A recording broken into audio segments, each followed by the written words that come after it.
just really flying through exponential graphs because we have done these at the beginning of the year when we did logs.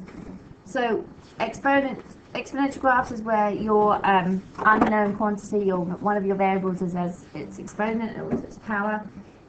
It will always look like this. Oh gosh, I can't reach over there. And we know it goes through the point 1, 0, 1, because we know anything to the power 0 is always 1. Say again, pardon? Yes, unless, for example, if you had this, it would go through the point 6. Because the whole graph, this graph has shifted up 5 units. Okay, so this graph would have normally crossed through at 0, 1. This one would cross through at 0, 6, because it's gone up 5 units. Okay, again, it's all connected with the transformation stuff. Log graphs, and remember that any logs and exponents are inverses of each other.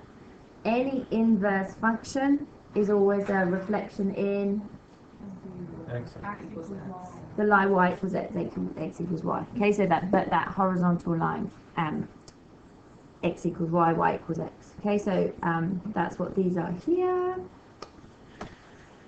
Finding x and y-intercepts, just so you remember, to find the y-intercept, you replace the value of x as 0 and then solve it.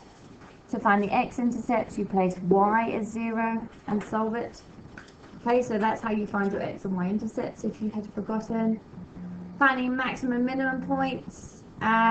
Generally, these kinds of questions are on the calc paper, so you can do them using the GDC. You just go to the calc section and it will say calc max and calc min.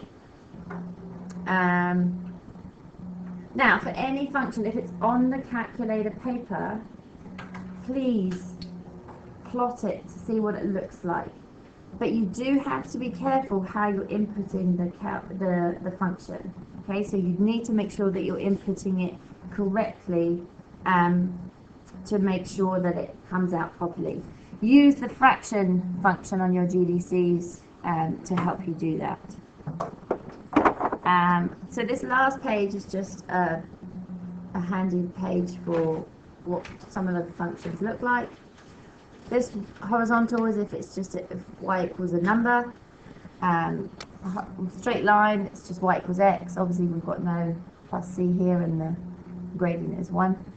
You've got x squared, x cubed.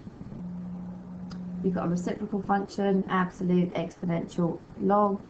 And then just for good measure, I put in the sine, cos and tan as well. Okay. What's special about the tan graph? It has incidences? It has asymptotes, yep. Lovely job. Are we Okay? going to do that later? Yeah. The end.